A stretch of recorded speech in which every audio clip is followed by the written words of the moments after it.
Welcome to Stormy Willow, where we explore the paranormal, celebrate the odd, and never trust the living. I'm your host, Adele. And I'm your host, Sarah. And welcome back to the show, Brood. We hope you're enjoying the 50 States of Strange that we're doing this season. If you haven't checked them out, definitely check out our first three. Well, we've done Alaska, Alabama. What was the last one? Oh, and today we're doing Arkansas. Oh, and Arizona. In Arizona. Yeah, Arizona was last week. This is the last A state.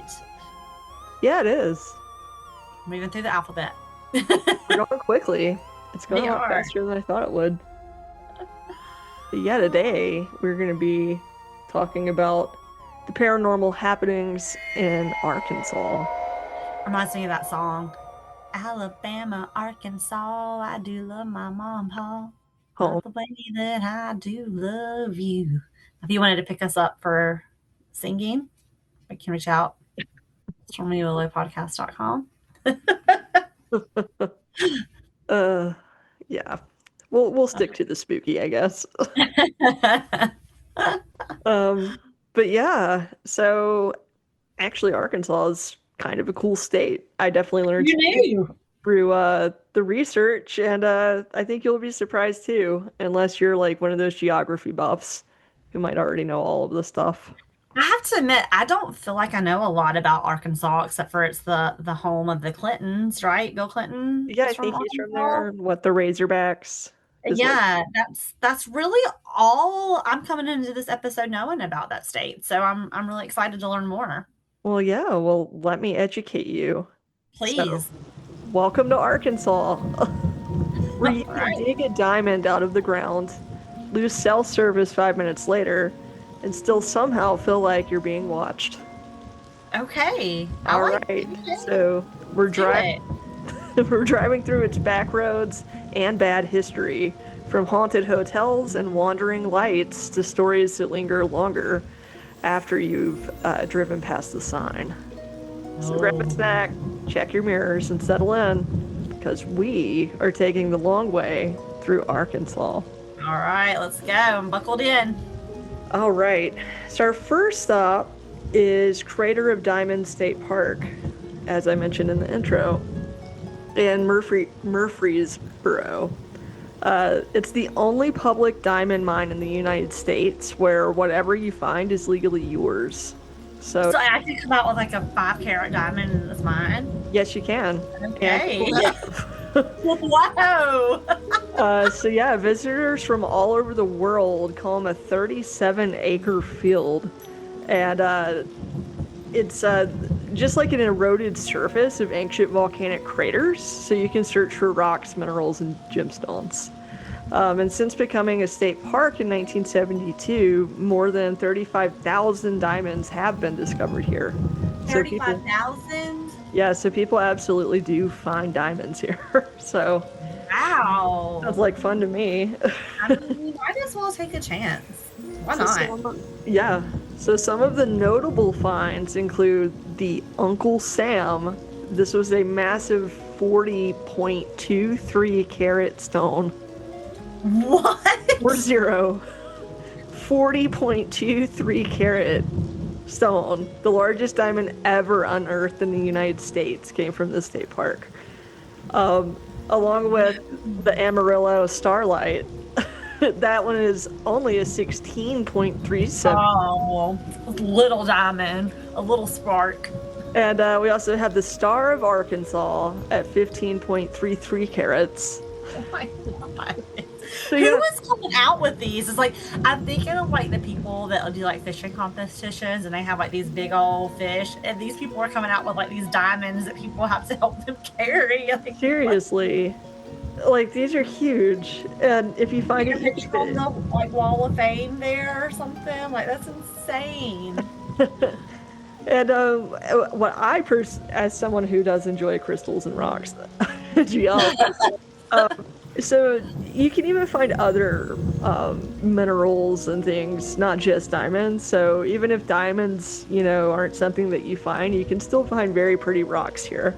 Okay. So visitors regularly uncover quartz, amethyst, jasper, agate, calcite, magnetite, hematite. I love hematite. That 90s kid in me, like hematite was all the rage. And I still love it. It makes me think of like the display counter at Gadzooks. I'm a Good huge time. fan of hematite. You're There's like, you can keep the diamond. You got any hematite? right. Build a house of hematite if I could. I Um, love it so much. That's awesome. it also has peridot and garnet. Garnet's very pretty as well. I do love the garnet stone. Yeah, same. So, I mean, I know that's not paranormal, but I still think it's really cool. I So, mean, I'm really surprised I've never heard of this. Like, heck, especially with all these finds, they you don't want know? you to know. Good to know. But you heard it here first. I mean, Yeah, so sounds I like a would good. definitely recommend checking out Crater of Diamonds. And next time I'm in Arkansas, that's definitely where I'm going to stop. Me too. All right, so from there, we head north toward Little Rock. And I usually do stay in Little Rock whenever I'm driving from New Mexico to the Carolinas. It's like a nice little midpoint. And they have a fantastic subway there. It's really Like cool. sub sandwiches or like a subway system. Subway sandwich shop. Okay, I just wanted to clarify. I meant Subway sandwiches. It always hits the spot. But anyway, that's my experience with Little Rock. But here's some other cool stuff. So there's the SC Purse Museum. It's just What? a museum of purses. It's the only purse museum in the United States and one of only three in the entire world. So I know there again, not I don't know. Maybe some of these purses could be haunted, but I thought this was really cool and a little bit creepy, right? A purse museum.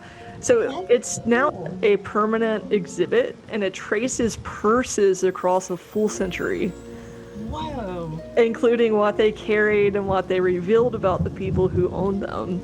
And it's oddly intimate, people say, like flipping through someone's life by the objects, that they just couldn't leave the house with when they had them. So I don't know. I think people do tend to possibly imprint so antiques for that reason. I'm always kind of like, do I want it or not? And I feel like Yes. the Purse Museum, if nothing else, might just be a fun trip through fashion for the last century, but who knows? I'm already feeling like if you're like kind of whimsical and quirky like we are, I mean, go get you a diamond or, whatever rock of your choice and then head on to a purse museum. Like this sounds like a really great time so far, I have to be honest. I think it sounds kind of weird and fun. Me too. Like I would do both of these things so far. And then to get a little darker, we also have Johnny Cash. He was born in Arkansas.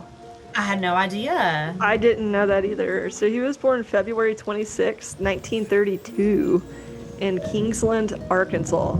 He has a And that birthday was, coming. what's that? He has a birthday coming. Oh, yeah, he does. He does have a birthday coming up. And before moving as a child to Dice, um, he lived in Kingsland. And there's a marker now commemorating his birthplace. And of course, if we're going to talk about Arkansas, the Ozark Mountains run through Arkansas. So they stretch across the north of Arkansas and into southern Missouri. And the Ozarks are made up of dense forests, steep hollers, caves, sinkholes, and back roads that feel endless. So historically, many Ozark communities were deeply isolated, reachable only by foot, mule, or river, allowing traditions and beliefs to evolve with little outside influence. So it kind of has its own little subculture, if you will, if you're actually from the Ozarks, potentially. Oh, the Ozarks. I don't know if you ever watched the series, which I would highly recommend, but the Ozarks are very spooky. I feel like there's Yeah. a lot of lore and just eeriness about the Ozarks. And like, I don't know, Family Feud kind of vibes Yeah, I that don't know. go back for generations. Ozarks might be one of those places like you piss off the wrong family and you may never be seen again. Like Oh, yeah. Yeah. places. Yeah, those are those places that we warn you about with the living. Yeah. So these are some of the living that, yeah, maybe if you're hiking and it says don't trespass, I probably wouldn't. No, I don't even know that I would hike there. I'm just gonna be honest. I No. mean, I don't know. I don't know. Yeah, I definitely wouldn't. That was my 50 carat diamond that I just get, and then no, I'm gonna do with that. Hit you with my purse like Mrs. Stout. Yeah, like no. But yeah, I mean, the Ozarks are just kind of deep, dark, and mysterious. And a lot of people who are, native or call the Ozarks their home, it's pretty isolated. And a lot of this has led to preserved folk magic, superstitions, omens, prophetic dreams, curses, and warnings tied directly to the land. So moonshining, outlaw hideouts, and off-the-grid living persisted well into the 20th century. Maybe it's even making a resurgence at this point, I should say. Reinforcing the sense that parts of the Ozarks operated by their own rules. So you're kind of outside of the law. Like no man's land, yeah. Yeah. Speaking of unease, if you run along Highway 365, this is kind of a notorious two-lane winding road. So already at night, it can be a little spooky because the way some of the trees along that road have formed, it almost seems like a tunnel of trees. So it's already really spooky. Yeah, I was like Googling pictures of like Ozarks and stuff. Yeah. Yeah, so it can have a kind of creepy, ominous look about it anyway. One story centers on a motorcyclist killed rounding a corner on Woodson Lateral. Locals say that if you wait long enough, you might see a bright light, like a headlight from a motorcycle, appear around the bend before vanishing. A Woodson local known as Uncle John. Oh, not Uncle John. Uncle John insists it's nothing. That he doesn't think it's supernatural. He thinks it's fog and swamp gas, reflecting. What? That's not a ghost. That's swamp gas. He thinks it is. He thinks there's a logical explanation and that it's swamp gas and fog. Okay. And that it reflects in the wrong way at the wrong time, essentially. I think he's saying it refracts the light in a weird way that could look like one headlight. Okay. That's according to Uncle John. Other legends also describe a young girl, sometimes a young woman, so her age kind of depends. She's standing along the roadside, distressed and needing a ride. Drivers take her home, only to be told by the parents that their daughter died in a car accident years earlier. I think that's such a silly, urban legend. Right, and then when the driver turns to the car, the girl's gone. She's just vanished, is what they say. So you might pick up a vanishing hitchhiker. Oh. I feel like we've had a vanishing hitchhiker elsewhere. Similar story to this one before. We'll remember it once we get to that state. But yeah, so this is one of those vanishing hitchhiker. I guess it happens a lot. I guess so. Talk about wasting your time, too. Oh, gosh. That's crazy. So, yeah, if you do find yourself on Highway 365 in Arkansas, just watch out for the swamp gas. Yeah, and don't pick up a hitchhiker. Don't pick up. Yeah. Let them do it. Yeah. And then eventually every road in Arkansas seems to lead back towards water and towards history that doesn't want to stay buried. Oh. So near hot springs, the land itself begins to feel hostile. On Indian Mountain sits Hell's Half Acre. This is very dramatic, right? Jeez. Hell's Half Acre. So this is a barren slope of broken novaculite. There's no grass, no shrubs, not even moss. It's just completely barren. And early settlers believed the demon was imprisoned beneath the rocks. So this is kind of a fun little tall tale, if you will. So they think this demon was crushed under the weight of the rocks and left only to groan and curse and breathe sulfur through the cracks. So kind of like its eternal hell, I guess. And visitors claim they could... hell right here on Earth is what it is. It sure is. Join the club. It's America. Hell's Half Acre. That is America. We could. Yeah. It's only funny because it's true.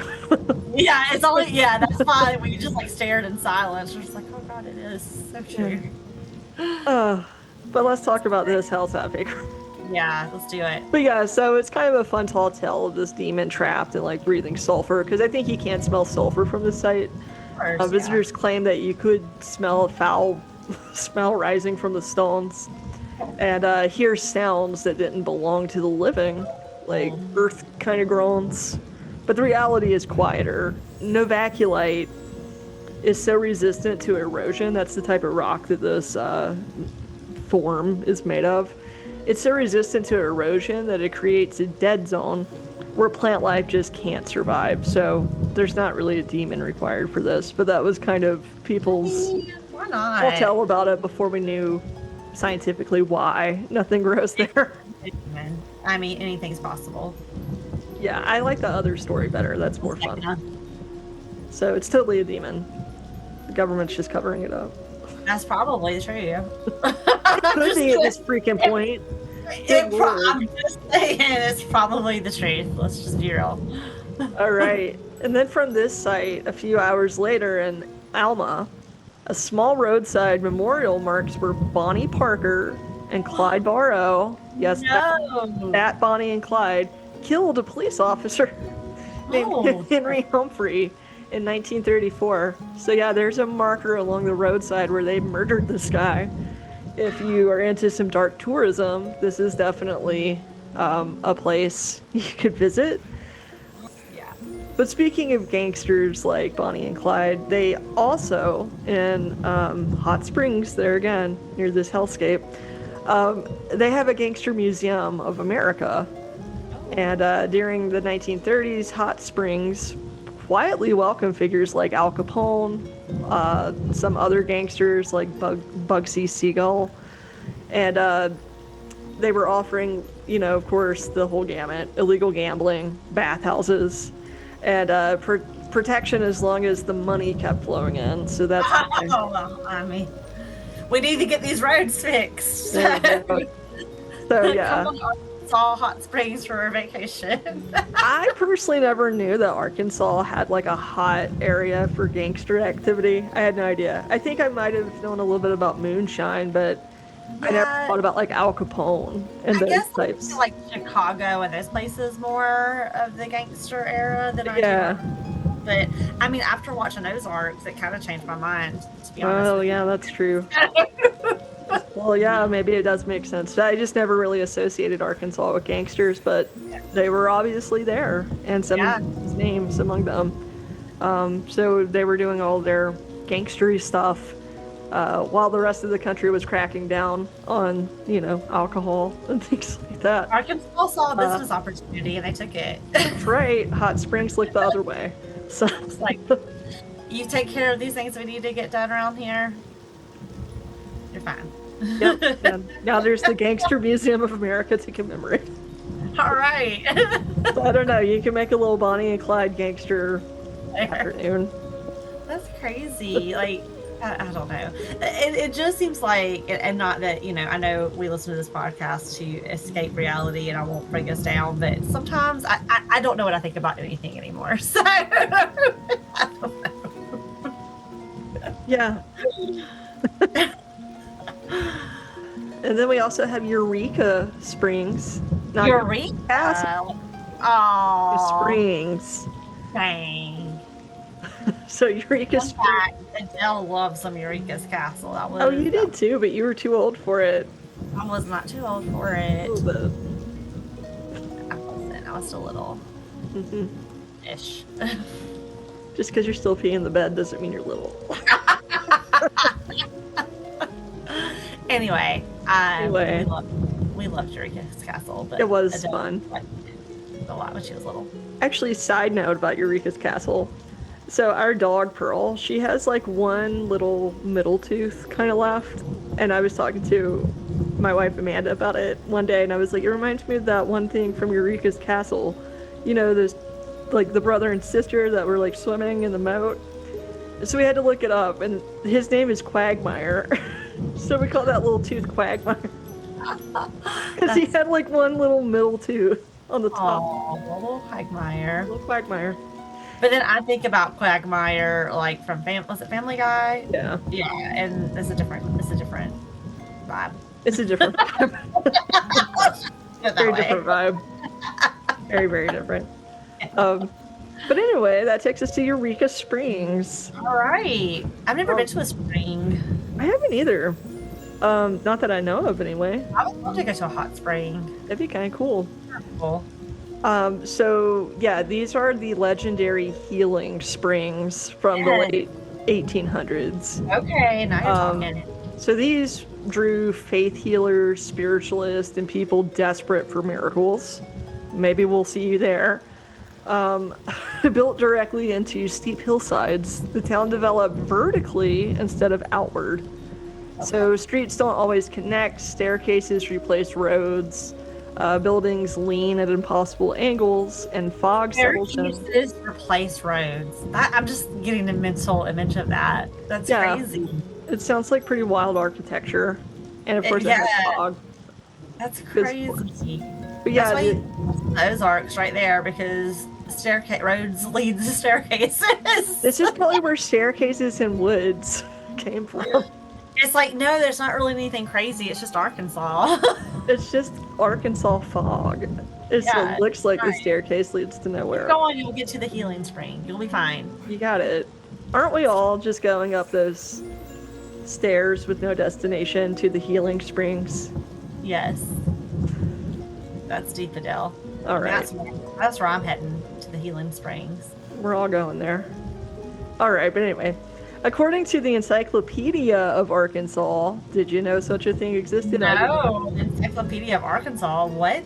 The Encyclopedia of Arkansas, Eureka Springs became a refuge for outsiders early on. So it had artists, mystics, alternative religious movements. Ooh, that sounds fun. And people who didn't quite fit anywhere else. Sounds like a freak show kind of place in a great way. I feel like I am Eureka Springs material. Yeah, I kind of want to go to Eureka Springs now. So that legacy apparently never left, and even during the day, the town feels layered, like too many stories stacked on top of each other. And at night, it feels like the past is still checking in.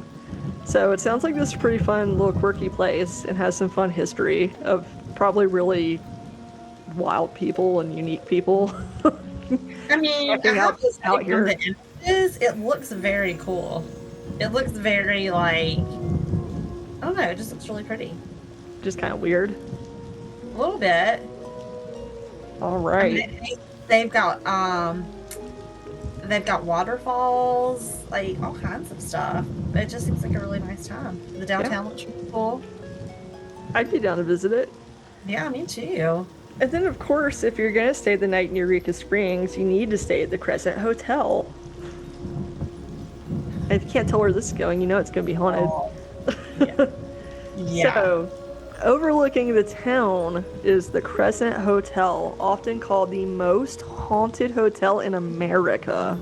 Well, no, that's a pretty high claim to make. That is, and definitely makes me want to stay there.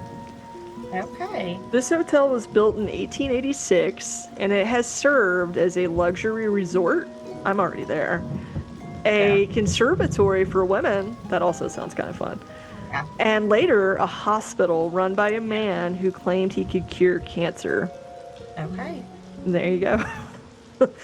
So, guests report apparitions in Victorian clothing, children laughing in empty hallways, doors opening on their own, and the persistent sensation of being watched. Some rooms are avoided entirely, and others are requested for the activity. So some people specifically want to stay in these haunted rooms. Oh yeah, me. Yeah. So whether or not you believe in ghosts, the Crescent Hotel feels occupied, like it never fully empties. I love that. So yeah, I mean, I would definitely be willing to stay, especially saying it's the most haunted in America. Yeah, that for real. Like, 'cause we have visited a lot of haunts, a lot of haunted hotels. So for it to say it's one of the most haunted in America. Yeah. I mean, does it have its own guest book of haunts like our one did in Alaska? Like the Anchorage Hotel? I don't know. Yeah, I don't know either. Guess we'll have to stay and find out. Yep. All right, and then also in Eureka Springs, you have Quigley's Castle. So, Quigley's Castle. Get out of town. yeah, Quigley's Castle, not Eureka's, but Quigley's. Close. So it's a short drive outside of Eureka Springs. It's called Quigley's Castle, and it's a stone house built in the 1940s. And it's covered in rocks, like collected from around the world. It's really, really wild looking. And inside, towering tropical plants grow year round. It's just like this really whimsical, kind of unreal place that somebody actually built in the 1940s. So it's just really, really trippy. I would definitely just say a point of interest if you're staying in Eureka Springs, and it's kind of weird. It's not exactly haunted, but it's kind of weird. Yeah. So there aren't any reported ghosts or ghost stories, but yeah, the place feels kind of weird, people say, when they visit it. Visitors often describe discomfort rather than fear. They're not like, it's just odd. Yeah. And the sense that this was someone's entire inner world made physical, like preserved exactly as it was left. So maybe it's that eerie kind of, I don't know. I don't know. It gives me the heebie-jeebies looking at it as well. Yeah. So it would be definitely a good pit stop. But yeah, so not haunted, just odd. Very, very odd. And then we also have the Devil's Den State Park. They love the devil and hell down here. State Park? Devil's Den State Park. Okay. All right. Yep. So this is further west in the state. Okay. And this is a place carved with caves, rock shelters, and narrow crevices that swallow sound. Early settlers believed something unholy lived in the caves, giving the park its name, Devil's Den. And I guess one would say the devil didn't go down to Georgia and went down to Arkansas. yeah, And we haven't gotten to Georgia yet, but we haven't. But I mean, this is one devilish place, it seems I mean, like. the devils seem to have a good old time in Arkansas. I mean, Obviously. So, over the years, Devil's Den has been linked to unsettling disappearances, unexplained deaths, and the feeling of being watched while hiking alone. no. Even seasoned campers describe the park as heavy, fine in daylight, but deeply uncomfortable once the sun goes down. Oh no. I don't like that. No. So no one recommends staying after dark. Except for us. So that's Devil's Den. Hey, I would love to stay overnight. me too, in my car with the doors locked. Yeah, well, yeah, I wouldn't want to stay in a tent, but like a camper, I'd do it. I don't know. All right, and then we have Fort Chaffee, I think is how you say it. This is near Fort Smith, so a lot of forts out here. Sits Fort Chaffee, a former military base that processed prisoners of war, refugees, and troops over multiple conflicts. So today, parts of it are abandoned, which is kind of creepy. That's always just eerie. I think abandoned Yeah, spaces are abandoned really places creepy. are really weird. Yeah, and reports include footsteps in empty buildings, voices where no one is present, and shadowy figures moving between structures. The hauntings here feel residual, not intelligent, just echoes of stress, fear, and displacement that never really cleared out. Bad. Yeah, so it sounds like kind of a heavy, sad place, actually. I don't know if I'd want to visit that one. And Nah. we have, I love mansions. My wife, Amanda, and I, we love to just go visit old mansions and old properties, so we would definitely be game for this. This is called Peel Mansion, P-E-E-L. Okay. And it's in Bentonville. So the Peel Mansion, built in the late 1800s, carries the weight of family tragedy. So visitors and staff report apparitions, unexplained lights, and the sound of footsteps when the house is empty. So it's kind of a classic Southern haunting. It's quiet, restrained, but persistent. I feel like those mansions have very similar hauntings. Yeah, I just think they're cool because they're so historic. Like, it's just, I don't know. It really wasn't that long ago, but it's so different than the way we It live is. now. It's so cool. I think it's really neat. And then we also have Arkansas Tech University All in right. Russellville. So at Arkansas Tech, legends focused on bells ringing on their own, shadowy figures near older buildings, and students encountering something that doesn't belong. I love the university hauntings. Are always fun. Yeah, so it sounds like there's some maybe ghostly shenanigans going on around campus. And then we also have the Avon Cemetery. Not that Oh, Avon. No, that wouldn't be like Avon makeup, would it? I don't know what the morticians use, but I don't think so. But the Avon Cemetery is a small rural burial ground known for shadow figures, Ugh, strange lights, and the sensation of being followed while fun. walking among the gravestones.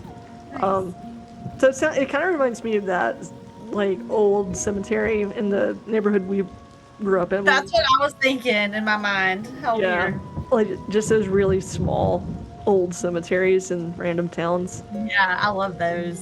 And then I have just a few more. We also have the King Opera House in Van Buren. So Ooh. it was once a bustling performance venue.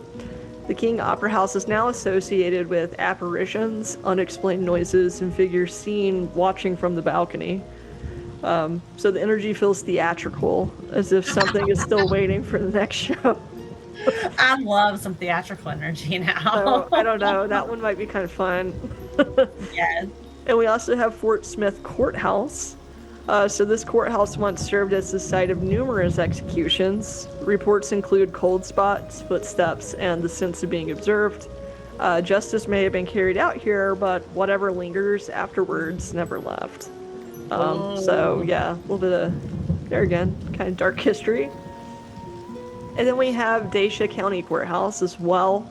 This is in the southeast of Arkansas. And Dacia County Courthouse carries quieter ghost stories, figures in hallways, unexplained sounds, and lights turning on when the building is empty. So it's a little Oh. bit more subtle but persistent.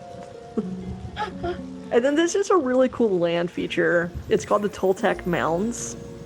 What? So the Toltec Mounds, hence the name Toltec, predates European settlements by centuries. So these are ceremonial and burial sites, and they were carefully constructed and aligned. And visitors often describe a heavy, watchful atmosphere, not hostile but aware. And this is an ancient ground, so, you know, it is sacred and really, really cool that it's still a fixture of the state. Yeah. That sounds And awesome. then we have the Fook monster. I 'Cause, knew there was going to be a monster in there. you know there's going to be monsters if you have the Ozarks. Yes. So in the swamps near Fook, witnesses have reported a large bipedal hair-covered creature since the early 1900s. The Fook monster is Arkansas's most famous cryptid, a southern cousin to Bigfoot. So yeah, it's kind of like their local Bigfoot-like creature. I love If it. that's not enough, I'm starting to find out like every state has like a Bigfoot, you know, or their own version yeah, of Bigfoot, which I'm finding very interesting. yeah, it seems like they really are everywhere. Yeah, Or definitely. and it's like a regional variation, which is pretty fun. And along with that monster, we also have the White River monster. Oh. So this is an older, lesser-known legend described as a massive serpent. Ugh. Oh no, thank you. No, It's seen in the White River. Reports are sparse but persistent. No, thank you. I don't do I am serpents. good. Sorry. I'm out when it comes to the serpents. Bigfoot, like yeah, we can hang all day, but no. No, thank you. Yeah, I like other mammals. Yeah, And then we also have mysterious lights. So we have the I've heard of Gordon. it. You know these, yeah, yeah. These are spotted elsewhere in the country as well. And Arkansas has their very own odd balls of light. So the first one is Gurdon Light, near the town of Gurdon. Um, So, drivers report a floating light that appears along old railroad tracks, moving, hovering, and vanishing without explanation. Oh, Some, like Uncle John, say it's swamp gas. that's not okay. If these apparitions aren't real, then we've got some serious swamp gas issues we need to address with Seriously. things. Because Like, this is not good. why are you releasing all this gas? Like, is it flammable? Like, are the people there safe? I have a lot of questions. It's just hallucinations from the swamp gas. But what's unique about the Gurdon light is that some say it's responsive to movement. So, I don't know. I guess it'll like interact with you.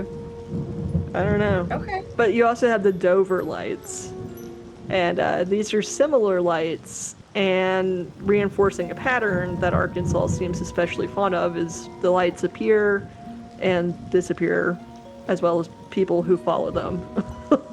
Oh no! You don't follow the lights. Right. But yeah, it is odd. Could it be swamp gas? I have no idea. Yeah, they combusted is what happened. Somebody was smoking a cigarette, now you have balls of light. Yeah, that's what I'm thinking. But yeah, so those are two different odd light anomalies going on around the state. And last but not least, we have Arkansas Paranormal Expo, ESPY, weekend. So before we leave Arkansas, there's one last stop, the Arkansas Paranormal Expo. So it brings investigators, skeptics, believers, and storytellers together. A reminder that the strange here is shared, discussed, celebrated, and after crossing the state, that makes sense. But don't take our word for it. Visit for yourself, drive the roads, and stop in at the expo and talk to some people. That sounds like a great time. Yeah, so that's Paranormal Arkansas.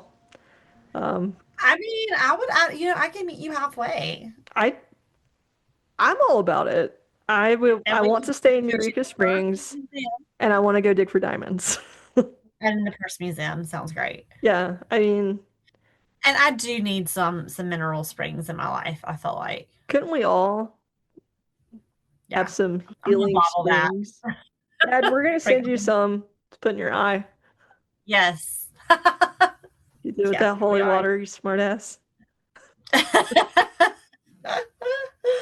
Oh man, I mean, I have to say, I've come out of this episode knowing a lot more than going into it, and I would go to Arkansas now. I Like it never sounds like never even thought about visiting Arkansas, but no, now I'm sold. I would go visit. yeah. I mean, so far, I mean, I'm down on all the places. Well, Del, that was lovely. Yeah, I want to go. I want to go to Clarkey, Arkansas. Let's do Yeah, it. I had no idea. And let us know what you think. So, as always, thanks for joining us. If you enjoyed this episode, please follow and leave a review. It helps other listeners like you find the show. And until next time, Stay safe out there, friends, stay curious. and never trust the Living. Don't do it. We tell you every week. We do. Later, taters. Bye, you guys.